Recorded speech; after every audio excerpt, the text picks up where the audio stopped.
The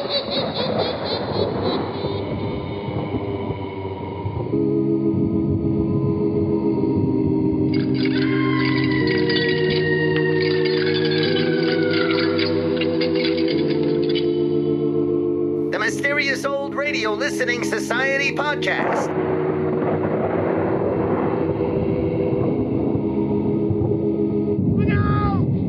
Welcome to the Mysterious Old Radio Listening Society, a podcast dedicated to suspense, crime, and horror stories from the golden age of radio. I'm Eric. I'm Tim. And I'm Joshua. We love mysterious old-time radio stories, but do they stand the test of time?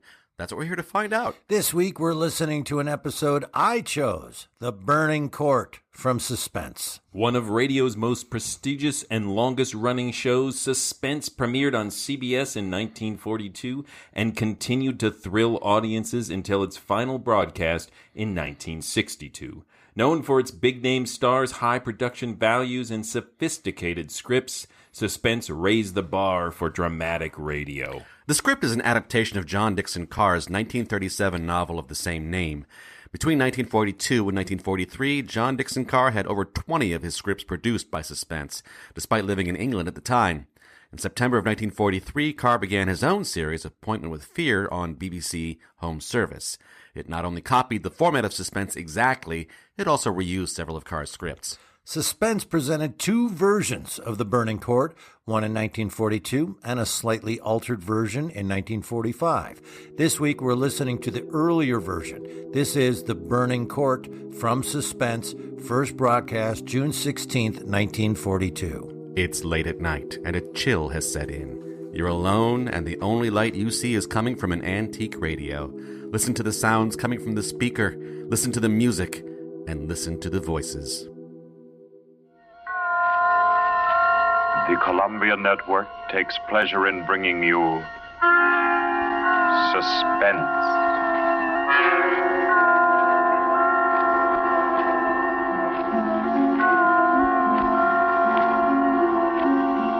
Suspense. Stories from the world's great literature of pure excitement.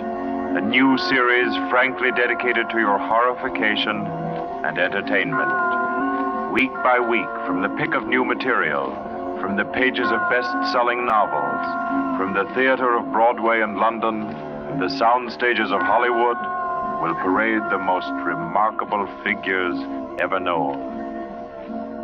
CBS gives you Suspense.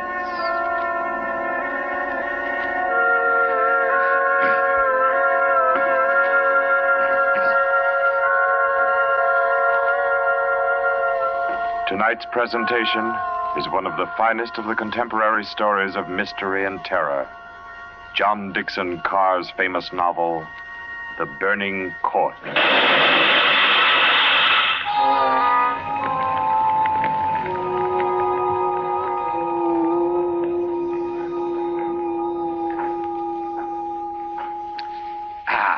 A glass of sherry by the fireside of a beautiful suburban home. What could be more comforting? You're an admirable host, Mr. Depart, and it's really a shame our first meeting is under such a cloud. It's also a shame I have so little time to tell you which one of your guests here murdered your uncle last week.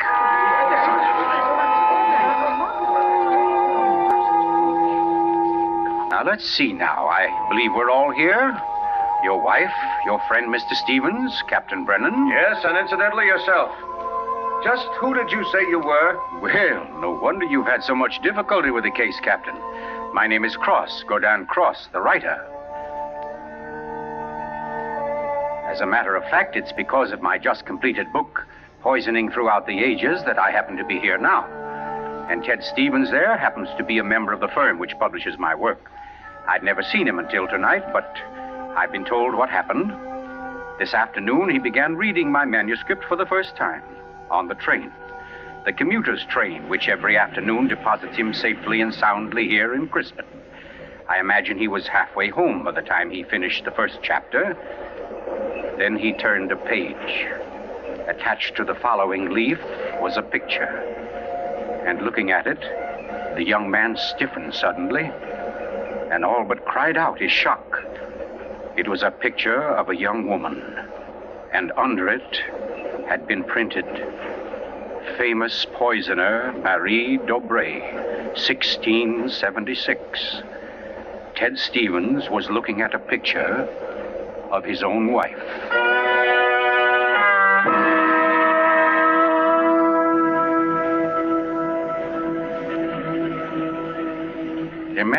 Imagine his 25-year-old wife in 17th century costume. The face, the features, even a wistfulness of expression were identical. Even the name, Dobré, was his wife's maiden name. But no, that was ridiculous. This woman in the picture was, well, one of his wife's ancestors. Yes, that was it. Simply an amazing family resemblance. Marie would be waiting for him at the station, and he'd have to tell her about it.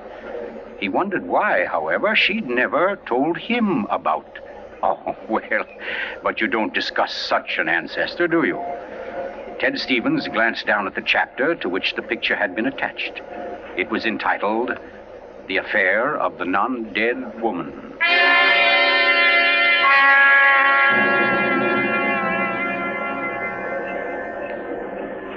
Hello, Ted.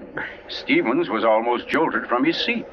It was Dr. Weldon, professor of English at the college, an old friend of his. Quickly, he thrust the picture beneath the manuscript and moved over. Hi, I didn't see you, Doc. Oh, here, have a seat. Oh, I thought maybe you were giving me the, what do they call it? The brush off? Oh, no, say, as a matter of fact, Doc, you're the one man I do want to see. Yeah? Very flattering. Remember those discussions we used to have about murders? Better than bridge anytime. Well, I got the idea that you'd made sort of a hobby out of the old cases, the historical ones. Well, I've studied quite a number of them, yes. Ever hear of a woman named Marie Dobré? Marie Dobré? Marie Dobré. Oh, yes. That was her maiden name, of course. One of the finest specialists in arsenic poisoning you could ever hope to find. Oh, we're almost at our station, Ted. Let's get to the door. Yes, a real charmer Marie was. Must have disposed of 100 husbands, lovers, suitors, and just plain friends before she was caught. What happened to her, Doc? She was beheaded and burned. Crispin!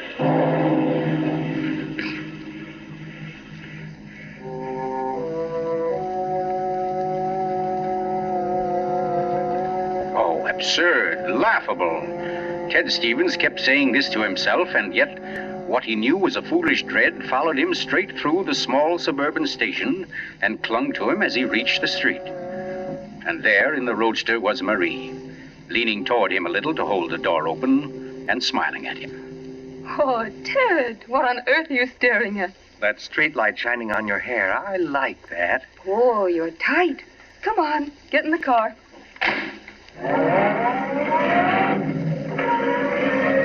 Then, like a wisp of smoke, it was gone. The whole ridiculous fear, the delusion.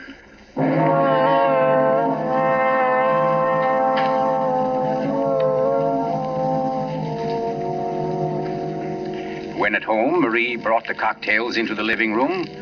The logs were burning brightly in the fireplace, throwing a soft, dancing glow upon a room that was darkening with dusk.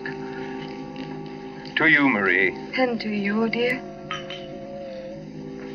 As Stevens placed his glass down, he noticed the manuscript of my book. It was there on the table, right where he'd placed it when he first came in.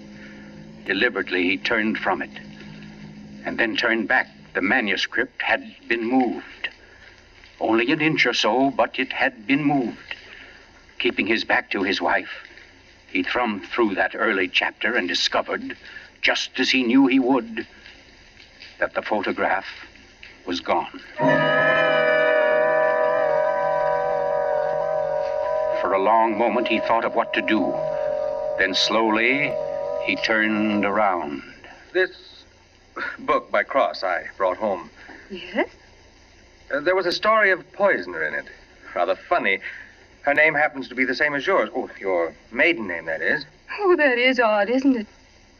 Darling, was she a relative of yours? Why, Ted, you're serious. In a way, yes. Oh, I don't mean it it's really important. It's just that, well, when you run across a person who's a dead ringer for your own wife and who lived 300 years ago and was a top-flight poisoner, well, you like to hear about it, that's all. What on earth are you talking about? Darling, be honest with me. Didn't you look at this manuscript when I was out of the room? No. You didn't take out a picture of a poisoner named Marie Debray? I most certainly did not. Oh, Ted, what is this all about? What are you getting at? Oh, just this. Somebody took that picture out of that manuscript since I'd been home. Now, who's that? Well, I'll take a look. Wait, I don't feel like... Why, it's Mark Depard. Mark? Ted, wait a second. Yes? Ted, whatever it is he wants, promise you won't do it. Promise I won't do I it? mean, promise you won't get yourself involved. Please, Ted, don't go out tonight. Say, what in the world is... Well, anyway, we can't let him stay outside. Mark, how are you? Come on in. Thanks, Ted. Just thinking about giving you a call later. Oh, let me have your hat. Oh, thanks. Marie, I hope you'll excuse me for popping in like this, but, well, I wanted to talk to Ted. It's rather important. Oh, I don't mind at all. Come on, Mark. We'll step into the library. Oh, you mind, dear? Of course not, Ted. I'll be making the sandwiches for her. Oh, grab that chair in the corner, Mark. Well, let's hear it. What's the trouble? Ted, my Uncle Miles was murdered. Murdered? Oh, the talk hasn't reached you yet, but it's already started.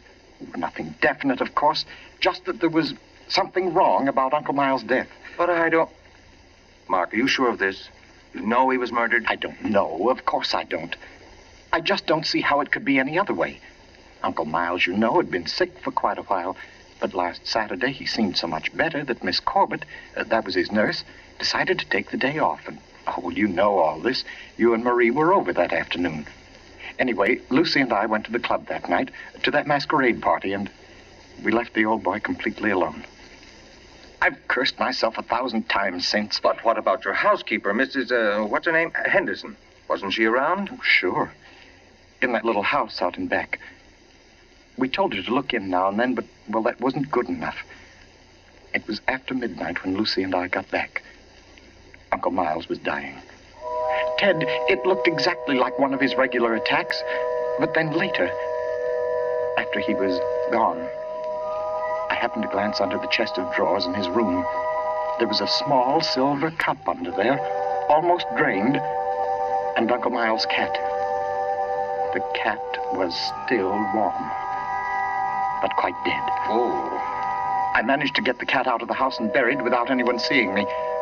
Next day, I had the contents of the cup analyzed. It was poison? Yes. Arsenic.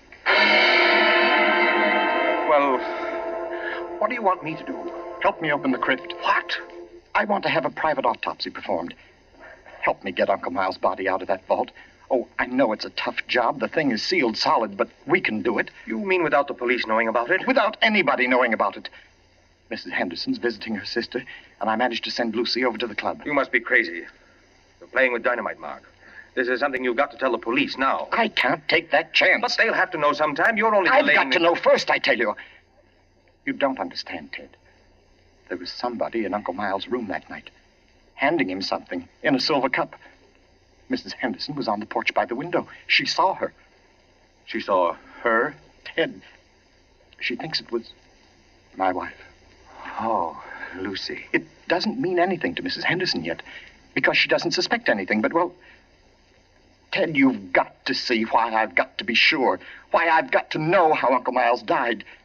Because it wasn't Lucy, Ted. I know it wasn't. Of course not, Mark. She had an alibi. Well, she was with you at the club, wasn't she? Yes. Except for half an hour. I see. You'll help me, won't you, Ted? When do we start? As soon as you can make it. Okay. Come on now. I'll get your hat. You trot on ahead, and I'll come over as soon as I can see Marie. You're not going to tell her about this? Of course not. I'll think of something. Don't you worry about it. No, thanks, Ted. Thanks a lot. Marie? I'm coming.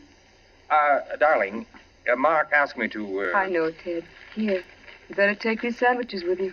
You'll be hungry. But you knew I was going out? Yes, I knew. You listened to us? I couldn't help it, Ted. I had an idea what Mark's visit was about. The talk about his uncle's death. There's a lot of gossip about it in the village. That's why I tried to tell you. Why, I didn't want you to get mixed up in it. But it's too late now, isn't it? I mean, you're going. I can tell by the way you look. Ted, wait a second. There's just one thing I want to tell you before you leave. And that is that no matter what happens, no matter what you find or think or believe, I love you. You'll remember that, won't you? I'll remember you said so, Marie.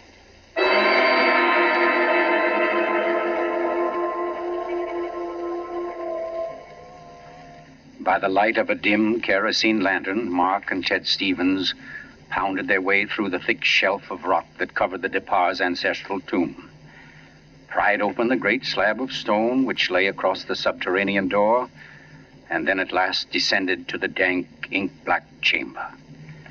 They found the coffin. They dragged it from its crypt and placed it on the cold stone floor. They unclamped the lid and opened it. Mark! It's empty. What? That's impossible. It can't be. But it is, Mark. You know what this means? That body wasn't in his coffin when it was placed here. I'll swear it was, Ted. From the time that coffin was closed on Uncle Miles, somebody, the undertaker or Lucy or me, somebody was with it until it was buried. And the crypt was sealed right after. Then somebody beat us to it. Somebody's broken in here ahead of us. Broken in? Listen, Ted. Lucy and I have hardly left the house since the funeral. Do you think anybody could break in here, smash through that stone and cement without our seeing them or without our hearing them? Well... What? Well, you might as well come on out then. What? Who was that? Me, Mr. Depar, up here. My name's Captain Brennan. I'm from the office of the Commissioner of Police. From the... Like to talk to you if you don't mind, Mr. Depar. Here, follow my flashlight up. But I don't understand. How did you know about this? By listening, mainly. You mind if we go up to your house, Mr. Depar? Why, no. Not at all. Oh, thank you. Oh, Freddie.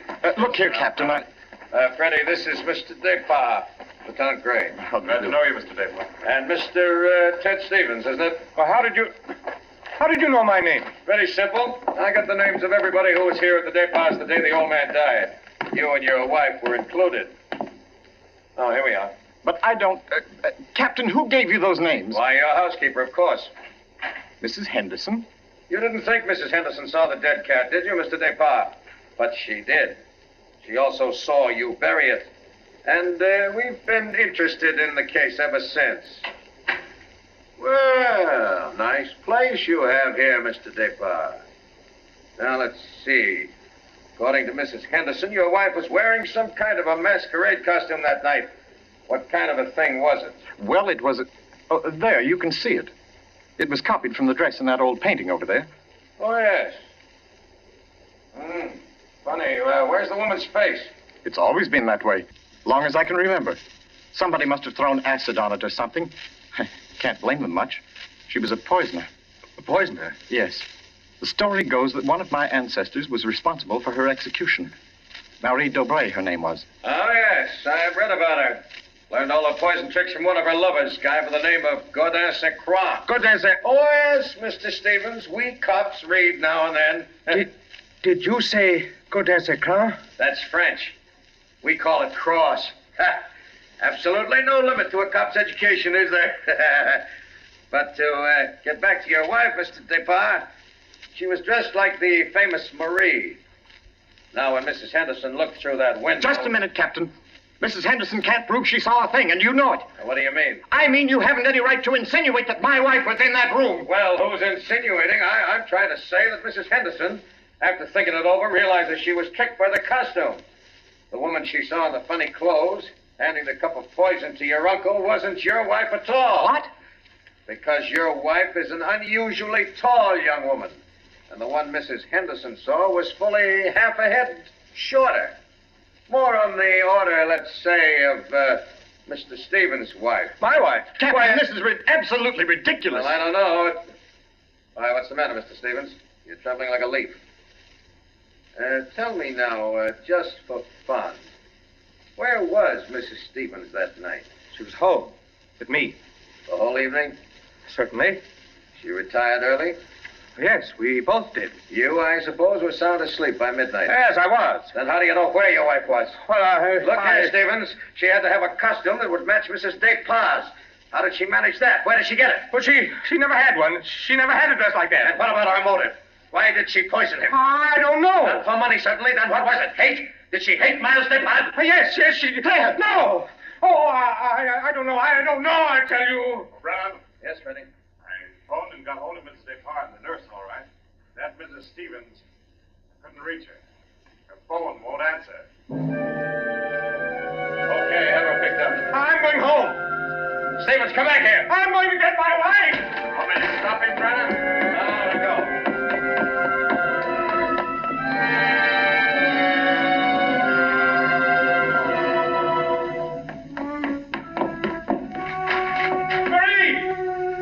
Marie, where are you?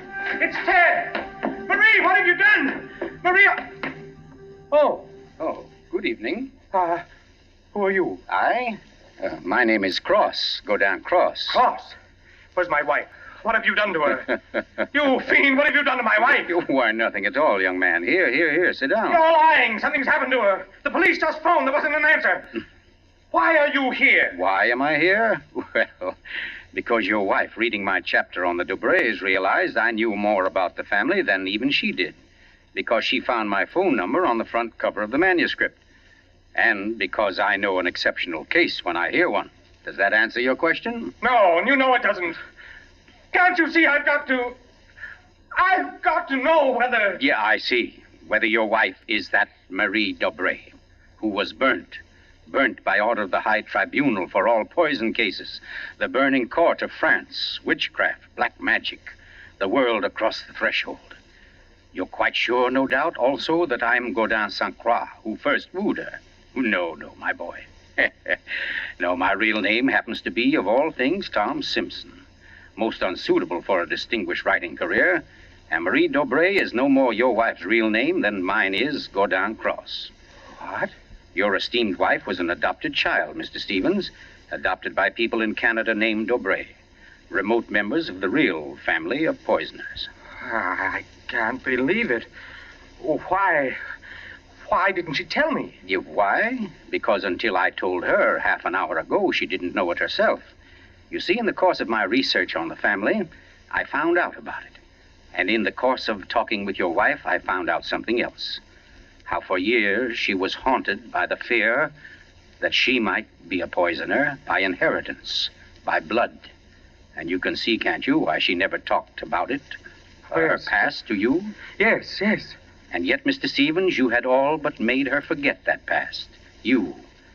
And that's why she was willing to lie, to steal a picture, do anything, in order to hold you to her. Yes, I see that now. You know, young man, I rather think she loves you. But as you will see, though, she comes only when I call her. Mrs. Stevens? You mean she's... Yes, Mr. Cross. Marie, it's you. You're all right? Oh, yes, dear. We're both all right now, and nothing can change it, ever. Marie, listen. Don't say Marie, dear. Say Maggie. Maggie? Oh, that's my name, my real name. Maggie McTavish. And it's a lovely name, dear. The most beautiful, gorgeous... Darling, please. You don't understand. The police, they think you had something to do with Miles' death. They think I did. So, now, Mr. Stevens, before we go back to the Despas, don't you think you'd better tell me everything that's been said and done up to date? Having just saved your wife's soul from the burning court, now I'll wrest her body from the electric chair.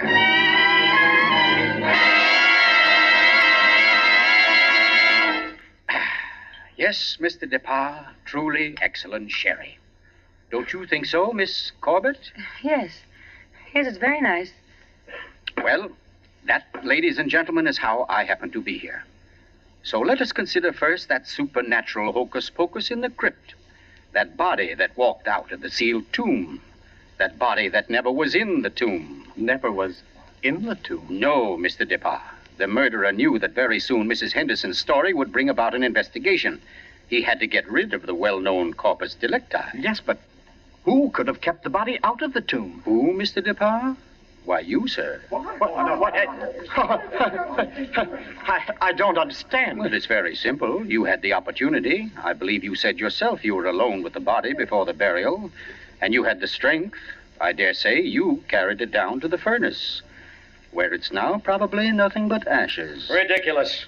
Why would he spend an hour smashing into a crypt for a body he knew wasn't there? Why, Captain? To impress Mr. Stevens, his witness. And also apparently you. Oh, that's perfectly fantastic. Fantastic. Oh, no, Lucy. Just comic. And I suppose, Mr. Cross, that I also put on a woman's masquerade costume, went into my uncle's room and handed him a nice cup of arsenic. No. That had to be done by a woman. Your accomplice, as matter of fact. Oh, now, come. You mustn't all look at Mrs. DeParr, because Mark DeParr's one noble act was his frantic effort to prevent his wife from being charged with the crime. A crime which he and Nurse Myra Corbett committed. Myra Corbett? Why, you... Yes, sir. Yes, Mr. Stevens, this quiet little lady beside me. Why would I do such a thing? Money, Miss Corbett. A cutout of Mark DeParr's inheritance. Payments for services rendered. That's an absolute lie, Cross. You see, ladies and gentlemen, Captain Brennan never bothered to check Miss Corbett's whereabouts on the night of the murder. Why even think of the nurse? She was the custodian of the old man's health. Oh, you're crazy. And yet who but a nurse could so naturally offer the old man a cup? A cup he was sure contained medicine. You're making it up. The whole thing, you're just And making it who up. but Miss Corbett, living right here in this house, would know what kind of masquerade dress she must copy, would know when Mrs. Henderson would pass the window that night, pass and see her, and accept her, she hoped, for Lucy DeParr. No, that's not true. Oh, yes, Miss Corbett. Yes, Miss Corbett, that dress was the touch that wrecked you. That was your own idea, wasn't it? Not Mark's. You weren't content with a mere murderer's share of the profits. You wanted a wife's share, half of the whole estate. You wanted Lucy DeParr convicted and out of the way for good.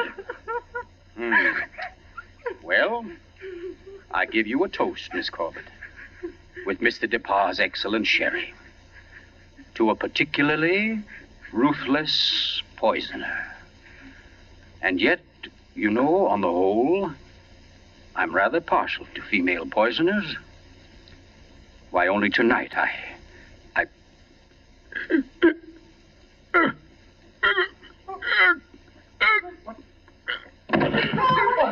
back. Here, let me get to him.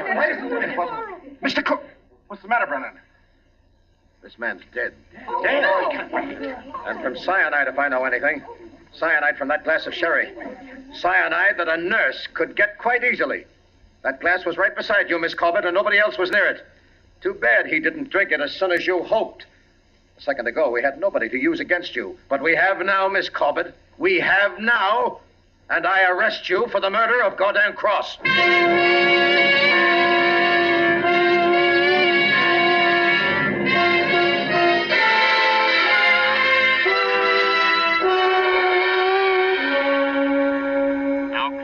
Months ago that the prominent author was murdered, and tonight Myra Corbett pays with her life for that crime. The former nurse, at first protesting her innocence, in recent Yes, weeks has I'm in here, dear. Oh. I thought you might... Well, what did you cut it off for? Huh? What do you mean? The radio. Oh, yeah, well, I thought you wanted to talk. Poor Ted. Don't you think I know you better than that? What was on the radio? Well, there wasn't any... Okay. It was about Myra Corbett. She goes to the chair tonight. Oh. I didn't think you wanted to be reminded. I don't, really. But making such an effort to hide it only keeps it alive, doesn't it? Oh, all right, darling. Know what I came in to ask? If you wanted a cocktail before dinner? The largest one you've got. Fine. I'll get out the ice cube. I know. If I'll fix up the fire. Okay, Maria. A deal. Where are some papers to start it? Right there by the bookcase. And the name's not Marie. It's Maggie. Because, darling, Marie's dead and gone forever.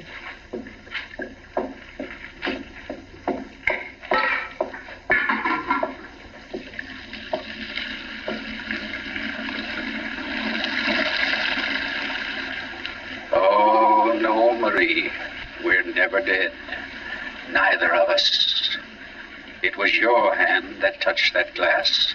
I know that now. And I could return the favor. But instead, I shall ask that you dispatch your husband. This one, like all the others. Now, just a little bit of poison in the drink, Marie. Any kind of a drink. What kind, Ted? What kind of a cocktail shall we have? Oh, any kind, darling. Any kind at all.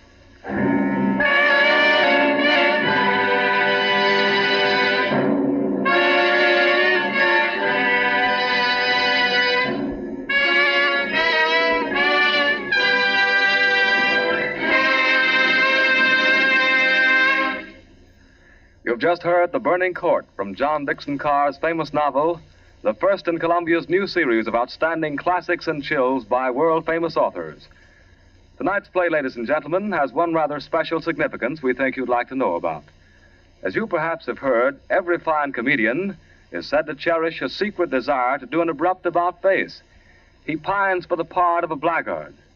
Well, tonight you witness the fulfillment of one such desire.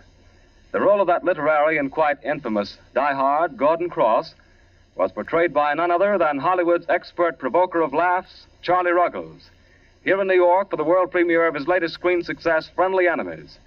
The role of Marie, well, that was enacted by a young lady who long ago won national acclaim as one of Broadway's most accomplished dramatic actresses, Miss Julie Hayden. Thank you, Charlie Ruggles and Miss Julie Hayden, for your splendid performances. The play tonight, as all plays in this series, was produced and directed by Charles Vanda, written by Harold Medford and scored by Bernard Herrmann. Next week, we bring you an intensely exciting and moving drama, The Life of Nellie James. This is the Columbia Broadcasting System. That was The Burning Court from Suspense, here on the Mysterious Old Radio Listening Society podcast. Once again, I'm Eric. I'm Tim. And I'm Joshua. All right, let me explain some things. All right. Listen to a lot of episodes, want to know what to bring. What I really wanted was to be scared. I always have some kind of underlying, what do I want to bring to the podcast? What's motivating me? What am I in the mood for? And I must have, and I alluded to this last week's episode, I must have listened to 8 or 9 set up, supernatural, scary type horror stories that all ended in the last minute and a half with a very logical ending and conclusion. And I was just like, no, could you just be a ghost? Could you just be something crazy that we don't understand? That's what I wanted. And they all had these nice bow wrap-up endings. So I'm listening to this and I'm going, all right, we're doing well. Love this. Yeah, I really hope she is a 600-year-old woman that poisoned people. Like, yeah, bring it. Like, have her be a ghost alive forever. And then the guy comes in and he wraps the whole thing up, right? And he's like, okay, no, she's not this, and this is how this happened, and you did this. And I went, damn it. Damn it. Could it, all right, well, okay, they wrapped it up. And I was half listening when all of a sudden I go, wait, this isn't over. Like, I was waiting for the, right? I'm waiting for this to wrap up. She's back in the house, and I go, oh, there's a twist coming. Because otherwise, this has all been wrapped up. Why are we back in their house, right? Why are we getting drinks for Are they going to have sex? Yeah, right. Right. And, you know, we hear his voice and the whole thing. Like, and I went, yes, I am bringing this to the podcast because finally somebody let me have that ending I was looking for. And that is everything I know about this and why I enjoyed it so much. I'm just kicking myself. This has been on my list for a long time. Oh, yeah. And what we haven't mentioned is that this is the real first episode of Suspense. Right, because The Lodger was just was a pilot. Yeah. Yeah.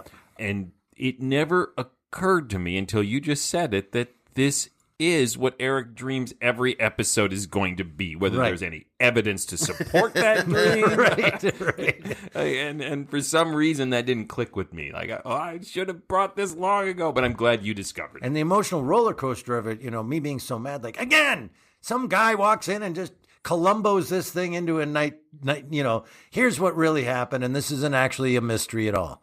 And then to have the end where the ghost, I'm assuming, of the guy is talking to her in the kitchen while she's making drinks. That's what I assumed, right? Let's get into that. But first, I want to contextualize this a little because you've already brought this up, that this is, I don't know if this will mean anything to you guys, depending on your knowledge of Agatha Christie, but if there are any Agatha Christie fans out there who aren't John Dickson Carr fans, The Burning Court is John Dickson Carr's The Murder of Roger Ackroyd. Huh? Yeah. I don't get it because you didn't push your glasses up while you were saying that. In that it is well known for shattering what at the time at least was believed to be a unbreakable rule of the mystery novel. Sure. In this case, it is that the rational explanation for the seeming impossible is overturned by a supernatural solution. Right. And so the response, even to this day, is generally split. There is the Eric camp who's like, yes, you actually sort of expanded the mystery genre. You didn't break it. Right. You made more room for more kinds of stories, and other people were like, you, with your indulgent ending that didn't need to be there, ruined a masterpiece. I'm going to tear that last chapter out of the book kind of reaction to it. The supernatural solution is why I'm attracted to the Universal monster movies, for example. We don't find out the mummy was a guy, pretending to be a mummy at the end, right? It's a mummy. He's 2,000 years old. It's a vampire. He made a monster in his lab. Like, you know what I mean? Like, there's no logical explanation at the end which explains everything away so it fits into our reality. I like that. I also like mysteries like this, like the train one last week. The train disappears. All of a sudden, I feel like I'm 12 years old and I'm watching In Search of with Leonard Nimoy. Then the train disappeared, right? And Eric Von Daniken writes a book about why are the trains disappearing? I love that stuff. And no, we don't really know what happened, but it's gone. And that's what I really was looking for this week. This has that feel to it to me. Like, we don't really know what's going on here, but she seems to be really old and kills all her husbands and some kind of eternal entity of some sort. I am closer to the other camp. There's a third one? No, it's just kind of a non-committal. I was really enjoying the story as it went, and particularly as a bit of a pair with the Lost special from last week. I fell for the this name, and the name of the other person was LaCroix, which was cross, and this sort of magical legacy story of two people who were opposed through the ages. And then coming to the ending of that's not really her ancestor. That's not really his ancestor. This is all sort of window dressing. And the things that will really solve this mystery are who could give this uncle a cup of poison and he'd accept it. And who would benefit from that? Yeah. Yes. Just the simple beat by beat. How could this work? Sure. Which I was sort of charmed and delighted by. You got me. I was going along for the bigger, fancier, cool story. And I appreciated the down-to-earth real solution, so that when it did make that big twist, I didn't this is terrible. It's just it's not the story I was enjoying before that. Right. It's decided, no, we liked the version you were thinking of. We want to do that instead. Okay, I'm going to parenthetically here. My wife and I have a running joke of saying "gift of the Magi" to things that are clearly not gift of the Magi. My wife and I too. Yes, we do. Gift of the Magi. Right. I wanted a story like this, but then you wanted to tell a different story. But then I liked the story you were telling, but then you thought I should tell the story you wanted, so we switched. Gift of the Magi. Gift of the Magi. Except that actually is kind of Gift of the Magi, as opposed to I wanted to eat burgers and then you didn't. Gift of the Magi. Right. See, the joy I take from this is that it disappoints people like Tim. No, though, in all seriousness, I think the supernatural ending would be a sad trombone if it weren't for how more meticulously in the novel, but this is a really solid adaptation of the novel, I think, in many ways, that Carr wraps it up in a rational, real-world way. So that supernatural ending just catches you completely off guard. Mm-hmm. And that, to me, is the genius of it. And I actually want to back up even one more step, because everyone does sort of obsess on the supernatural twist. Mm-hmm. But because Cross steps into this story and, while not formally a detective, takes the role of the Golden Age detective on himself and is sort of cantankerous and a little eccentric and a know-it-all. So he feels like he fits this mold. Mm-hmm.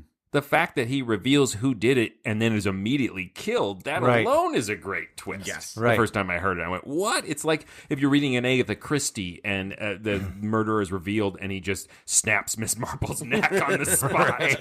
You're like, what happened? Right. So even before we get to the supernatural twist, I was really taken by this the first time I heard it. And the first time I heard it was as the radio adaptation, because the Burning Court is out of print. So I had a conversation earlier today via email with one of our patrons, Dave, who's a big fan, and we've talked about the Burning Court before, a big fan of John Dickson Carr and particularly this novel. So I couldn't remember everything about the novel, so I asked him some questions about if he remembered what the big differences were between the radio script and the novel. But I'm sorry, Dave, I've decided not to talk about the novel because I still think it's different enough, even though the twists are all there, that I don't want to spoil the few surprises that are left if you decide to go read this novel. However, Dave brought up that he couldn't really figure out whether the supernatural twist was as effective in the suspense version as it was in the novel because he had read the novel first, then heard the suspense version. But I can say that the fact that the vast majority of suspense episodes are not supernatural, have rational conclusions, that it had a very similar effect on me when I first heard this. I did a audio double take. I was like you, Eric, where I was like, oh, that wrapped up really nicely, and okay, I'm going to turn it off. What? Right. And the fact that it's the first episode of suspense that immediately leans into something they're going to abandon for the most part. Not twists. Yeah, but that it's a supernatural one. They're going to do the hitchhiker, and then they're going to pretty much let it go with a few exceptions in their 20-year history. Yep. So in that respect, it really got me. Yep. And to answer anybody's question, like if you have not read the novel, when I saw this and it says Burning Court, is this the Michael Jordan story? Like, I don't know. I don't know. Somebody got sunburnt on the tennis court? Like, what is this? I don't know anything about it. I just, that'll be fine. Click that. Let's hear what this is. But it's a great dramatic name, isn't it? Yes. I love it. It's intriguing, and because you don't know exactly what it is, you're sucked in. I'm listening to it. That ending, for someone that knows zero about what they're doing, got me, and it was cool. The other bit of Eric Nip in here is that the pace, because it is cut down from a full-size novel to 30 minutes, is just crazy. Right. It has that, starts out in a classic, like, someone in this room is a murderer, one of these 4 or 5 people. Yeah. And now let's immediately break away from this scene that I have a lot of interest in. And go And then suddenly it's a guy on a train who sees an old picture of a murderer who looks just like his wife, and you're like, what? And he confronts his wife, all this mystery, and then the neighbor next door, I need your help exhuming a body. You're like, what? It's just like, and it just keeps going like that. It's exactly why I was having a great time. Yeah. With my fingers crossed, please don't give me a logical explanation. Yeah. But to Tim, when that thing starts in a sentence or two, and that's why I'm going to tell you who in this room murdered so-and-so, like however the sentence was. And I went, oh, we're at the castle. Yeah, baby. Boom, we're moving. And yet in that opening sentence, like he's interrupting himself with his own little sips of sherry. Of like, it's a very effective, immediate going through action, but also this character knows, like, people are hanging on my every word. Yeah, so it has a lot of nice layers to it. As you mentioned, the sipping of the sherry, to me, it feels like an eccentric detective moment, right? Yes. As you're saying, like egotistical, all this stuff. But it turns out to be really important because he's being an arrogant detective. He's just downing all this poison. I also think it was cool because in most like B movies a lot, and a lot of old time radio, poison, and as everyone has observed and made the jokes, works instantaneously, right? Like people take 2 sips of poison, go and fall over. But they've established the killer is vomiting. For 30 minutes, he's drinking this drink. And so it takes a long time to kill him. So I thought that was a nice little touch. I don't know how new or recent this is, but I just watched the Agatha Christie Murder is Easy. What was interesting is I watched it. It's a 2-part series. And Shannon, my wife, and I watched it, and we loved it. You know, it was great. And it was less than 24 hours later that I listen to this. So I've had a lot of poison stories in the last 36 hours of my life. As Dave, our patron, points out, the novel spends a lot more time really focusing on that she's a witch, that there's the more supernatural elements than just a poisoner. But with those handful of lines that are in the radio show about she was burned at the court, and he mentions witchcraft and black magic. Mm-hmm. And obviously, if that's the same person from the 1600s, that connection was there for you guys? Yeah. Or did you feel you missed it? Nope. It seemed like more to me that what was distinct about this ancestor was specifically that she was a murderess, and that the witchcraft was just a label that was put on her. Okay. That's what I got out of it, too. Not an actual, but somehow she lived, so she must have been. In the novel, there's evidence that she shows up again in the 1800s somewhere. So they give you a little bit more of this idea of an immortal person. But I'm not going to say any more about the novel in case you want to read it. Stop me if I do it again, guys. Okay. But that the physical resemblance I took to be that I am a direct ancestor of this person and have some connection to them by that familial line, which is part of why I plugged in thematically of like, I'm not actually related to this person. Mm-hmm. So here's a question for you guys. Do you think by that ending we are supposed to assume that the supernatural, non-dead witch lady not only is about to kill her husband, but she is the one who did the murders, and that the two people who've gone to the chair for it are innocent? Or do you think these two crimes were happening in parallel? I was led to believe she's the one that was behind all of it. That synopsis, that wrap-up was completely wrong. I mean, that's the more delightful interpretation, that the not only did the pompous detective die, but he was completely wrong. That's how I took it. And they never confess, right? During the whole time of that conversation, they're saying, no, absolutely not. Right. Which is not usual for this golden age of mystery. They're usually like, you've got me. They're usually very Scooby-Doo. Right. However, having the voice be a separate sort of entity, it made me think either that this poisoning presence is like a ghost that is affecting this woman, or she's just nuts. Yep, and that has been one of the theories proposed by your camp of Carr fans who want to like write off the supernatural elements, to say there's nothing in this story that keeps us from assuming she's just gone mad. Right. There's actually more evidence you can pull out of the novel than in the radio adaptation to come to that conclusion. But I think that's just cynical and trying to take the joy from people in the other camp. But it's harder for me to plug into the idea that she is this eternal witch character. I mean, it still tracks that this figure has been immortal and killing for all these years because of some voice that she hears, as opposed to just like, I like killing. You're saying the radio show suggests that this is a dormant part of her that's activated by the voice of the person she killed. Something separate from, the killing impulse. She's possessed.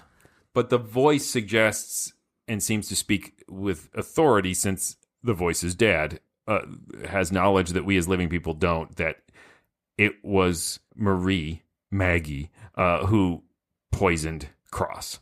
Yes. Right. For sure. So we know that much happened. Yes. Interesting. And she does have motivations to kill the others, if we are to believe all this sort of reincarnation idea, right? Because Miles was related to someone who had put her to the stake, and Cross is supposedly the first man she murdered.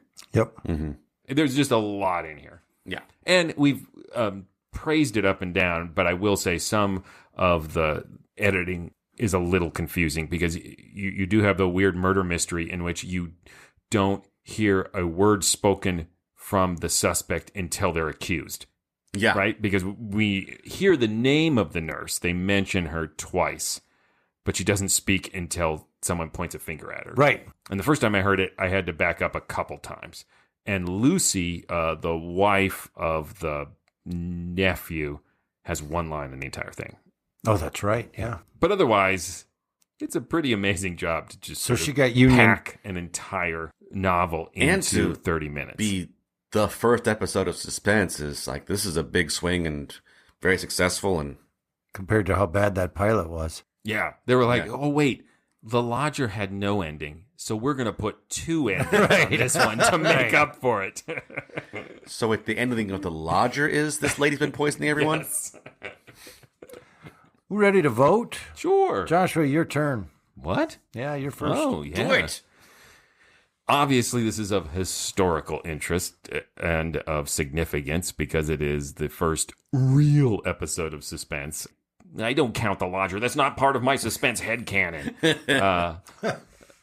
So, certainly that. I think it stands the test of time. If it has a fault, it's what also excites me about it, which is the manic pace. And I'm not sure that you can follow this episode 100% on one listen.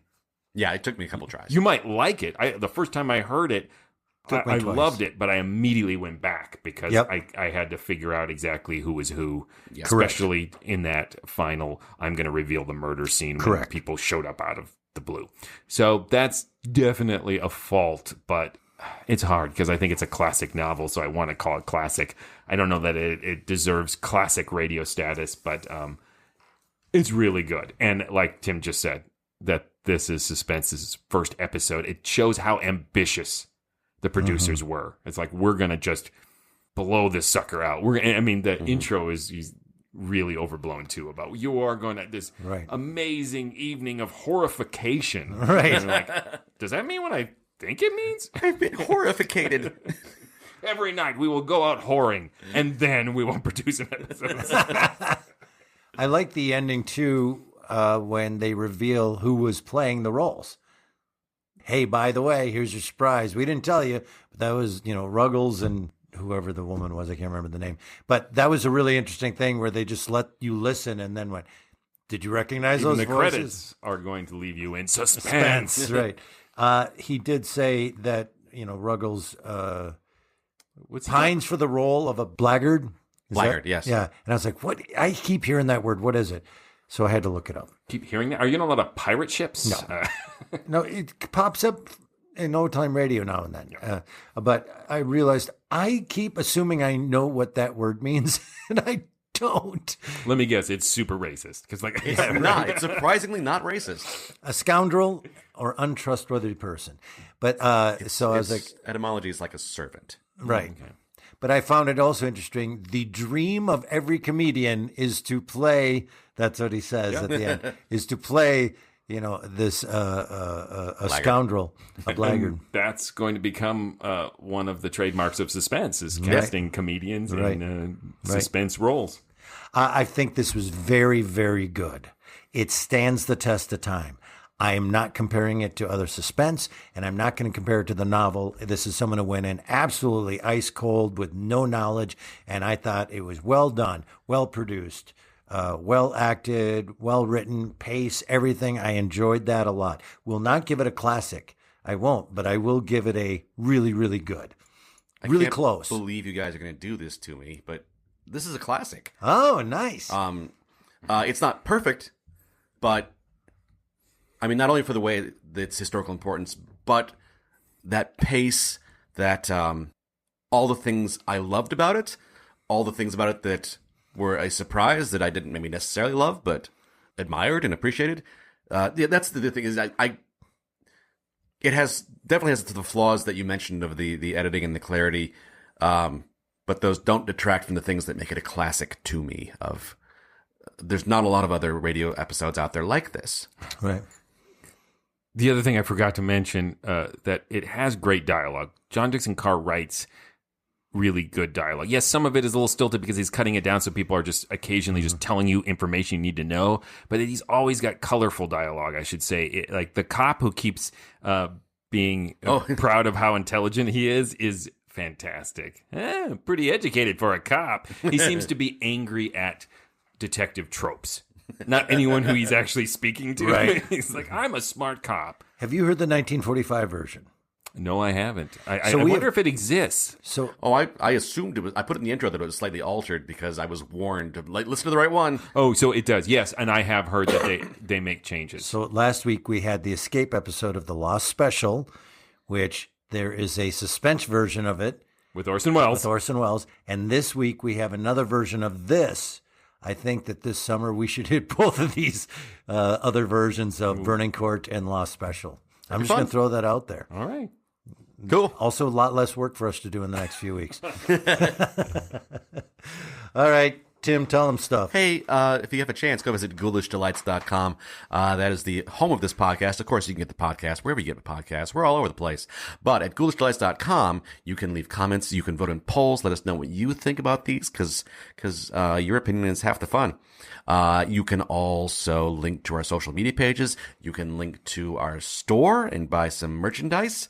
And you can link to, the other fellows are going to tell you some more here in just a second, but you can also link to our Patreon page. Yes, go to patreon.com/themorals and please support this podcast. You know what? It costs money to do this podcast. As in, we won't sit down and do it unless you pay us money. No, we put a lot of work into this, guys. Come on. And thank you if you do support this podcast. And we're not just going to take your money and run. No, we are going to give you extra stuff. We are going to give you bonus podcasts, Zoom happy hours, hanging out with us, book clubs, so much. And if you become a patron, then you get to hear each episode of this podcast with an extra supernatural twist at the end. Bum, bum, bum. Nice. If you'd like to see us performing live, the Mysterious Old Radio Listening Society Theater Company does on-stage live recreations of classic old-time radio shows. Pause for that. On-stage live podcast. There's no dancing, okay? Recreations of classic old-time radio shows and a lot of our own original work. Come see us performing old-time radio drama live on stage. You can find out where we're performing, what we're performing, and how to get tickets. Each month, practically, we're somewhere, if not more than once. Sometimes twice, yeah. Sometimes twice. You can go to ghoulishdelights.com and get tickets and come see us and have a great night out with some places that also are wonderful ambiance and great food and all of that. If you can't, if you're a Patreon, we also record video and or audio of those shows, and that is part of your Patreon perk. You get to see them that way. But if you can come see us, come see us.